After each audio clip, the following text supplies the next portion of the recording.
اللہ تعالیٰ کے جتنے بھی اسماء گرامی ہیں ان کے جو معنی ہیں، تو جس اسم گرامی کا جو معنی ہے، جب بندہ اس کا کثرت سے ذکر کرتا ہے، جب ورد کرتا ہے، اس کی ایک تجلی بندے کی ذات میں آتی ہے۔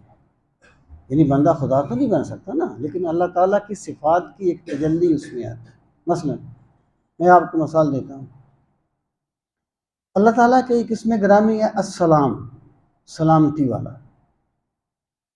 رؤوف، نرمی والا، نرمی فرمانے والا، رافت، نرمی کو کہتے ہیں، ہم اردو میں بھی استعمال کرتے ہیں رافت کا لفظ۔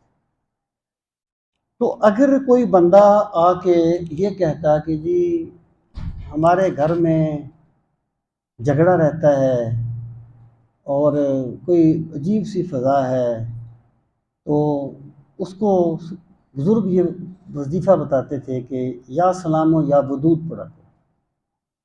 سلام سلامتی والا اور ودود محبت کرنے والا۔ اگر کسی کے دل میں سختی ہے تو وہ رؤوف کا وظیفہ پڑھے یا رحیم کا پڑھے۔ اگر کسی بندے کا مزاج ایسا ہے اس میں خودداری نہیں ہے، یعنی وہ گدایانہ طبیعت کا حامل ہے، تو وہ بندہ اللہ الصمد پڑھے، الصمد بے نیاز، تو اس کی ذات میں اس کی تجلی آئے گی۔